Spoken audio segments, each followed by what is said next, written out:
Hey, you guys, this is Evangelist Wallace Sonoris. I'm just coming to you today with my pop up message. And my pop up message is giving people the grace to change, right? The things that hunt us the most when we're trying to forgive people for what they have done or said or how they reacted toward us is our memory, right? Our memory hunts us of the traumatic event. Because I know with loyal people or empathetic people or caring people or considerate people, right?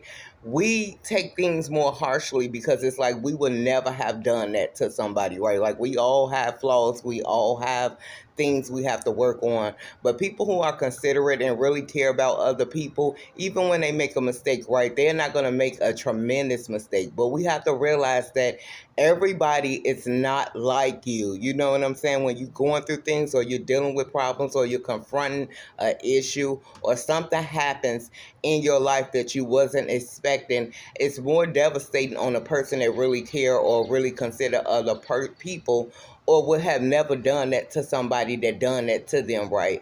So you have to give people the grace to change. And like I said, it's our memory that hunts us the most of the events or what people have said or done toward us.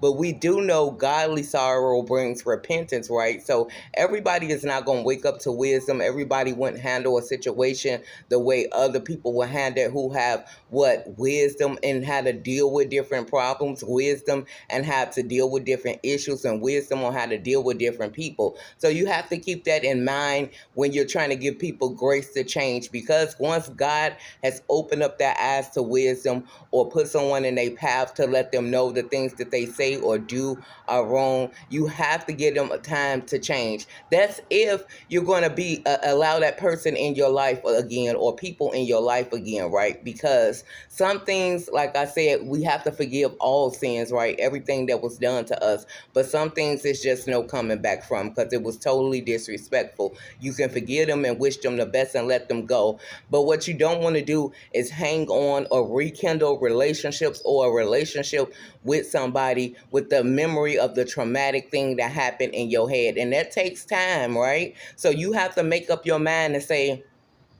do I really want to still be involved with this type of person or these type of people after what has happened? Yeah, I forgive them. I know God gave me grace to change and mercy when I didn't know better, but am I going to give them the grace and mercy to change and also still be a part of my life? That's just a decision you're going to have to make, because sometimes we make decisions to forgive people and keep them in our life, but because of the event that has happened, we still hold them accountable to what they have done that they cannot take back, right? Can nothing be changed? They did it. They said it. They came against you. And it's either you're going to forgive them and let them go. But no one needs to have that just steady hanging over their head what was done, because it don't make them want to grow and continue to grow and be better, or it doesn't bring peace to the relationship. And what God say, I leave my peace with you. This is what Jesus said. You're going to have trouble in the world, but Jesus has overcome the world. And once you wake up to wisdom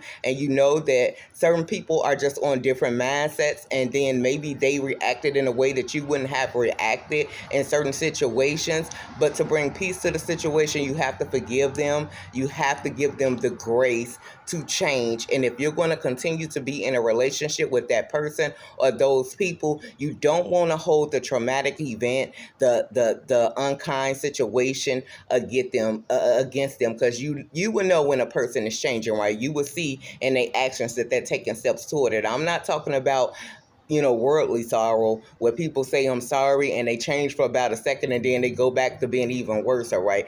Godly sorrow brings repentance. It means like people realize, I know I should be going to hell. I made a terrible mistake and I should this person don't have the right to forgive me, but just because they know God, they have forgave me and they are giving me another chance in their life, let me do the right things. And you will start seeing them taking steps toward doing right by you, right?